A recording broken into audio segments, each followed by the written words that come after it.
Tujuan pembelajaran. Setelah mempelajari materi pada bab ini, kalian dapat menunjukkan berbagai keberagaman yang ada di Indonesia dalam bingkai Bhinneka Tunggal Ika.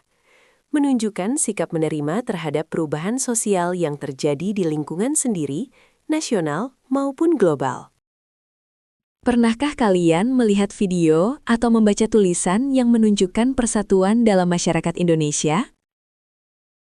Keberagaman dapat dibuktikan di dalam kehidupan masyarakat, yang menunjukkan adanya perbedaan yang meliputi jenis suku bangsa, agama dan kepercayaan, ras, dan juga perbedaan status sosial, pandangan politik, kesenjangan ekonomi, sampai kesenjangan sosial. Menurut tokoh perdamaian antar umat beragama, Din Syamsuddin mengemukakan bahwa keberagaman merupakan fitrah manusia yang tidak bisa dihilangkan. Kita perlu menerimanya sebagai sebuah keniscayaan dan membangun persaudaraan antar umat beragama sebagai upaya memperkuat nilai-nilai kemanusiaan. Secara umum, keberagaman dianggap sebagai fenomena sosial yang kompleks dan penting dalam kehidupan manusia. Meskipun keberagaman dapat menjadi sumber konflik dan kesalahpahaman, keberagaman juga dapat membawa manfaat bagi masyarakat dan negara jika dikelola dengan baik. Keberagaman yang ada di Indonesia adalah ciri khas bangsa sekaligus menjadi keunggulan bangsa Indonesia dari bangsa lain di dunia. Bangsa Indonesia memiliki semboyan Bhinneka Tunggal Ika. Semboyan itu menjadi pedoman untuk membangun persatuan dan kesatuan bangsa. Pada umumnya, perbedaan atau keberagaman yang ada di masyarakat dapat berdampak positif ataupun negatif. Dampak positif keberagaman adalah memiliki banyak alternatif atau pilihan, baik berupa pemikiran, sumber daya manusia, dan bakat, yang sangat dibutuhkan untuk kemajuan bangsa. Contoh dampak positif dari keberagaman adalah memiliki jumlah karya budaya yang banyak dan bervariasi, beragam rumah adat, banyaknya makanan khas daerah, dan masih banyak lagi.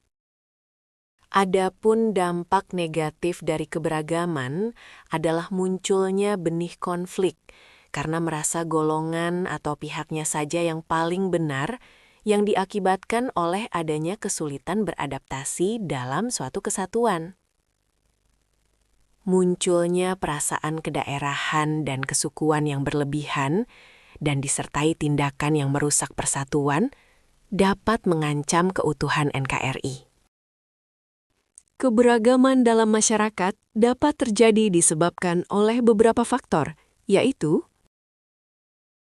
1. Letak strategis wilayah Indonesia.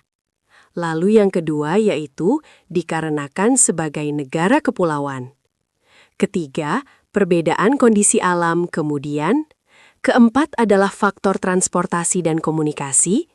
Dan yang kelima yaitu penerimaan masyarakat atas perubahan. Nah, kelima faktor tersebut benar-benar mampu mempengaruhi faktor keberagaman di dalam masyarakat. Selanjutnya, yuk kita bahas satu persatu agar kalian lebih paham. Letak strategis wilayah Indonesia. Wilayah Indonesia diapit oleh 2 samudra dan 2 benua, yaitu Samudra Pasifik dan Samudra Hindia, serta benua Asia dan benua Australia. Letak Indonesia yang strategis membuat negara ini menjadi jalur perdagangan internasional. Karena berada di jalur perdagangan, maka hasil bumi tanah air Indonesia dapat dengan mudah dibawa ke luar negeri. Selain itu, Indonesia juga sulit untuk mencegah masuknya pengaruh asing, baik produk asing maupun kebudayaan dari luar, karena menjadi perlintasan orang dan barang. Sebagai negara kepulauan, di Indonesia terdapat ribuan pulau, baik yang berpenghuni maupun tidak. Kondisi antara satu pulau dengan pulau lainnya tidak sama. Demikian pula, ukuran pulau yang ada tidaklah sama. Terdapat 5 pulau besar dan ribuan pulau kecil. Kelima pulau besar tersebut antara lain Kalimantan, Sumatera, Papua, Sulawesi, dan Jawa. Pulau Kalimantan dan Papua masing-masing berbatasan dengan negara lain. Perbedaan kondisi alam. Indonesia memiliki bentang alam yang lengkap dan menakjubkan. Ada kawasan pegunungan dengan ketinggian berbeda. Ada kawasan pantai, perbukitan, rawa, sungai, dataran kering dan tandus, juga dataran subur.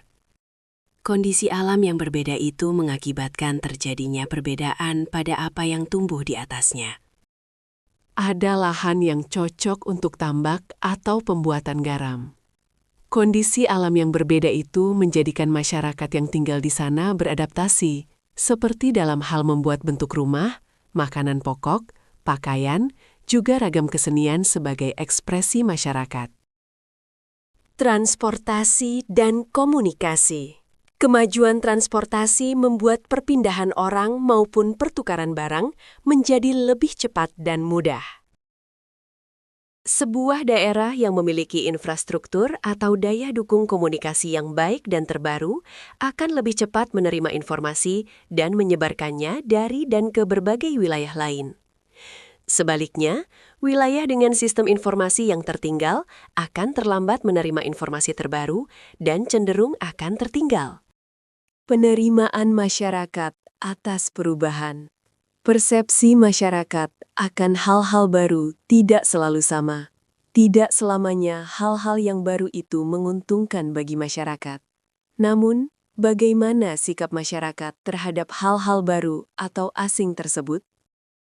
Contohnya adalah ada sebagian masyarakat yang mudah menerima atau beradaptasi dengan segala hal yang berasal dari luar negeri dan merasa bahagia apabila sama dengan orang asing. Namun, ada juga masyarakat yang menjaga jarak dengan kehadiran orang atau budaya asing untuk menjaga keaslian identitasnya atau budayanya sendiri.